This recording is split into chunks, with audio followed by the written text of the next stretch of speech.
Next, we're going to take a look at creating and applying custom views. And they give you, by definition, on page 238, what a custom view is. And it essentially saves display and print settings for your active worksheet. And you can have multiple custom views for the same worksheet and then apply those views by selecting the viewed name, the name that you stored that under. So it's a great way to kind of give you different views within the same worksheet quickly to be able to move from one view to another. We're going to test this with the Noranda winter swim schedule. I've already pulled that up. Actually, I've pulled it up and also renamed it with the name that they've provided, custom views at the end. We're going to create a custom view first of all that displays settings for all swim sessions, and then once we create the view for that, then we're going to go through and just show some for afternoons, create another view for evenings. So we'll have one for all sessions, one for morning sessions, and one for evening sessions, and we can quickly move back and forth between those. Okay, so the first one again is for all sessions. We want it to appear. To do that, to create a or to set it up first of all so that it is ready to have a custom view named under it, we're going to remove the grid lines, and then we're also going to set the row height to 25. So to do that, to remove the grid lines, one way to do that, they encourage us to go through the File tab, again under Options, and Display Options for this worksheet, which is under the Advanced group. We were here before. Display Options for this worksheet. We want to clear out the grid lines. I'm going to click OK at the bottom of this dialog box. Notice the grid lines are gone. We also, for rows 4 through 45, we're going to set the row height to 25. So I'm selecting all the rows, and then I'm going to right click on any of those highlighted rows. I'm going to select row height from the shortcut menu, and then I'm going to type in 25. And that'll change the row heights for each one of these rows to 25. Now, with those changes, with the removal of the grid lines and also the row heights changed to 25, we're going to save this under a custom view. And to do that, we're going to the View tab. In the Workbook Views, we're going to select Custom Views, and then we're going to add a custom view that's called All Sessions. Notice it says it wants to include the print settings and also any hidden rows or columns and filter settings. So we're going to include that as well. Click OK. Now that's been saved under the custom view. Okay. Now we're going to add a second custom view that will display only the morning swimming activities. And essentially what we're going to do here is hide the rows containing the afternoon and the evening activities. So we're going to select rows 19 through 45. I'm going to right click on any of these, and then I'm going to hide, which is at the bottom of that shortcut menu. And then notice we're just left with the morning activities. We're going to save that under a view, again under the View tab, Workbook Views, Custom Views, add a new one called Morning Sessions. Okay. Now we're going to bring back all the sessions so that we can create a third custom view that shows afternoon sessions. So I'm going to bring back all the sessions again. I'm going to go back to Custom Views, choose All Sessions, and Show. Now we have mornings, afternoons, and evenings. And the third view, again, we're going to create afternoon sessions. So we're going to hide the mornings 4 through 18. Again, I'm going to right click and choose Hide. There's afternoons. Then we're going to hide the evenings. So I'm going to select those rows. Again, I'm going to right click on any of the highlighted rows and choose Hide. So all we're left with now are afternoons. And again, I'm going to name that. So I go back to Custom Views. We'll add another one called Afternoon Sessions. And then we want one last one for the evening sessions. So again, I'm going to pull back all the sessions by going back to Custom Views, choosing All Sessions to Show.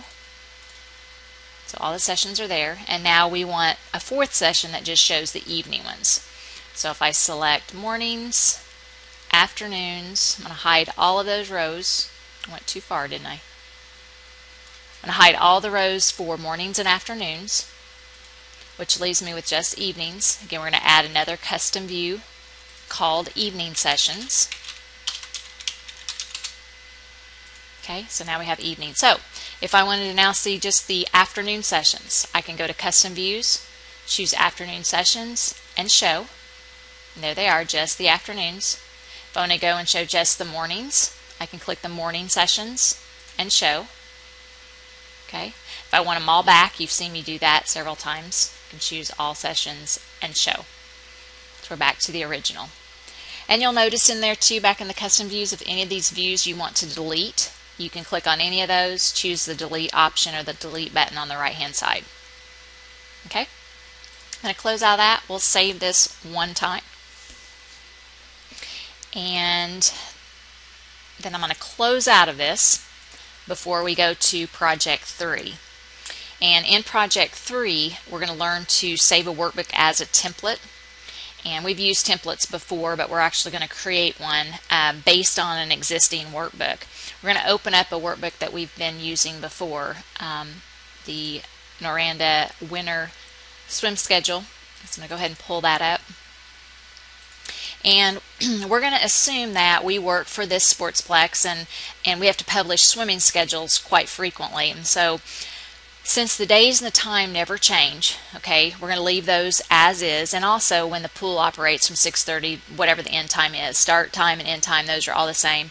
However, the pools and the activities that are assigned often change. So we're going to modify this workbook, save it as a template so that it can be reused whenever the schedule changes. And so what we're going to do is clear out the contents for the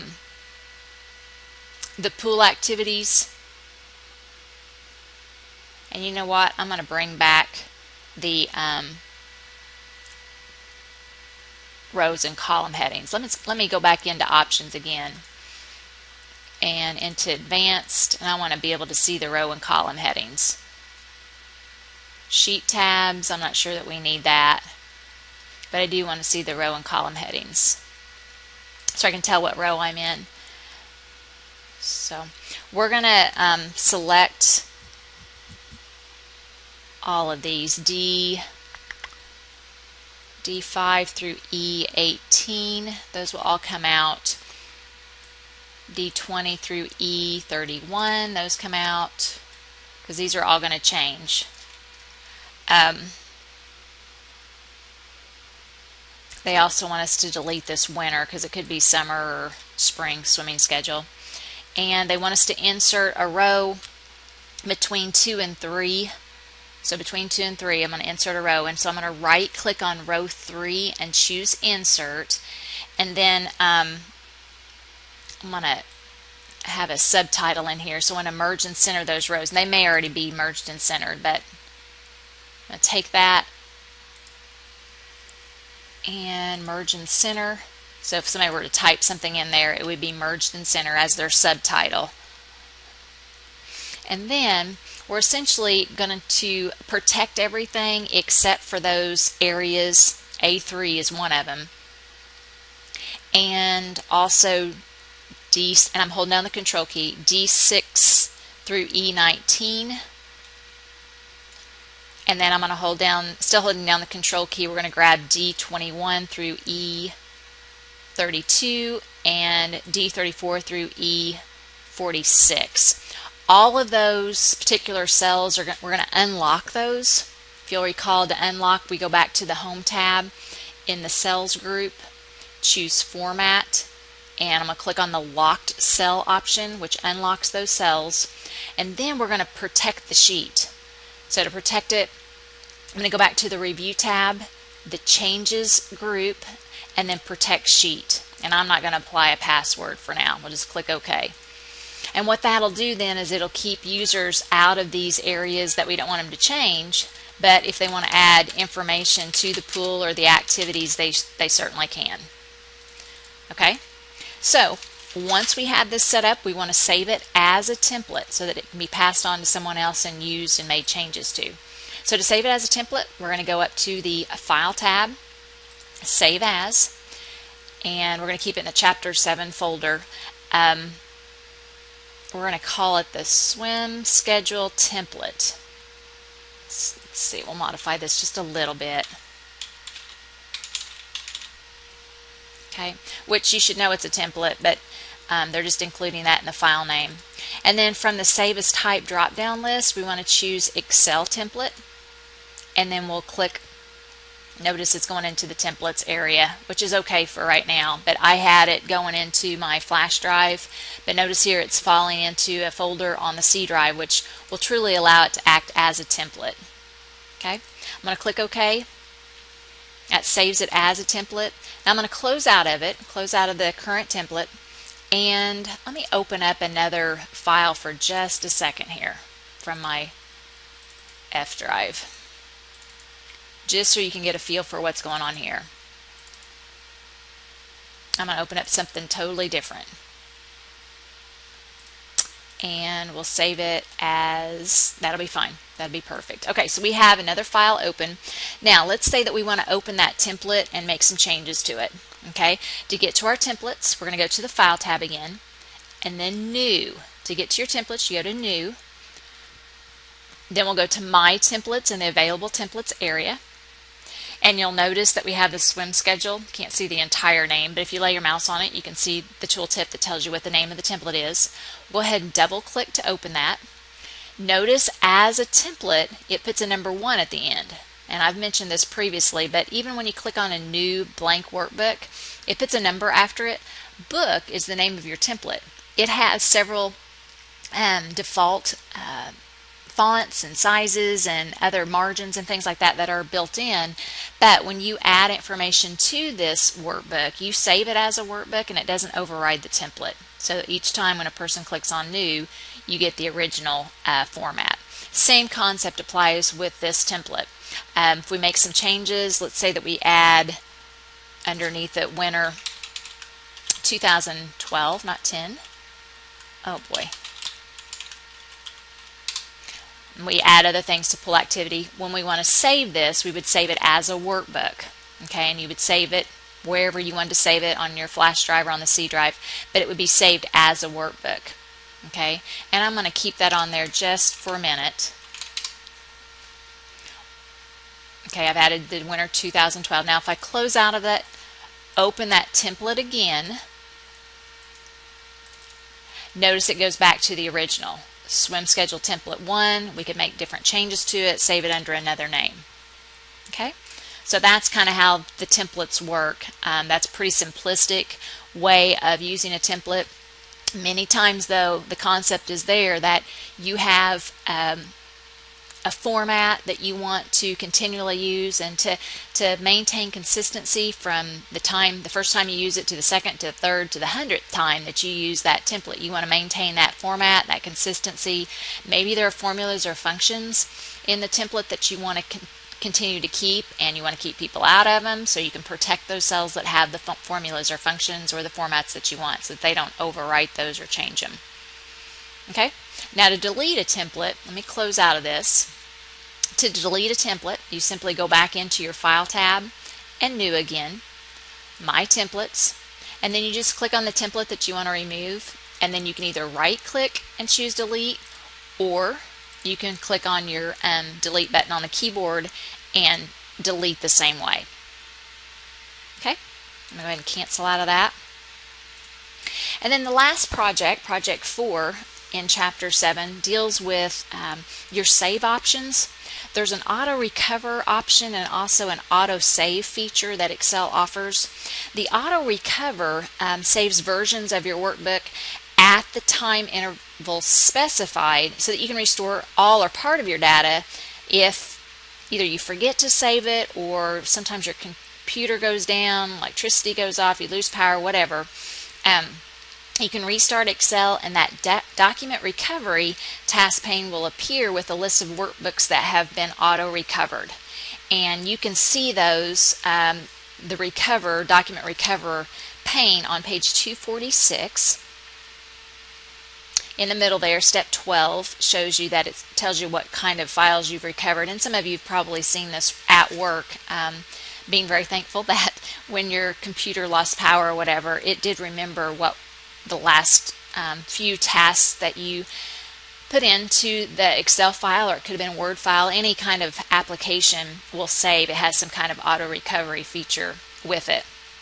In addition, with the auto recovery, you do have an auto save feature, which will keep the last version of a workbook saved in a temporary file. And you can recover that last version if you close the workbook without saving, or you just wish to return to an earlier version of the file. So I want to show you where these options are located. I'm not going to take you through the steps of projects 4A and 4B. You can do that on your own, but I do want to show you where those are located. If you go to the File tab, into Options, and on the Save, in the Save category, you'll see that the default there is set for every 10 minutes. Okay, and also the auto recover file location, you could change that if you wanted to.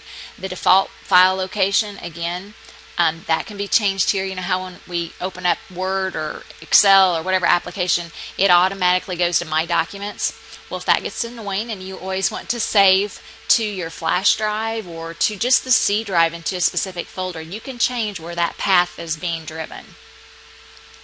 Okay, so take a look at that. That's the auto recover option. You can change the minutes to be fewer than that, or you can increase the minutes, however you want to do that. So again, I'm not going to take you through that process of, and actually what it's doing, 4A shows you how you can change those minutes. 4B takes you through a process that keeps you working for 2 minutes, and then it has you shutting down without saving, pulling it back up, and see how the auto recover feature works through that document recovery task pane. So if you want to work through that on your own, feel free to do so. And that concludes Chapter 7. The concepts check are on pages 249 and 250. And as always, do those assessments at the end of Chapter 7 just to reinforce your understanding of the features and the concepts that were introduced in Chapter 7. And as always, if you have questions, feel free to email me or call me.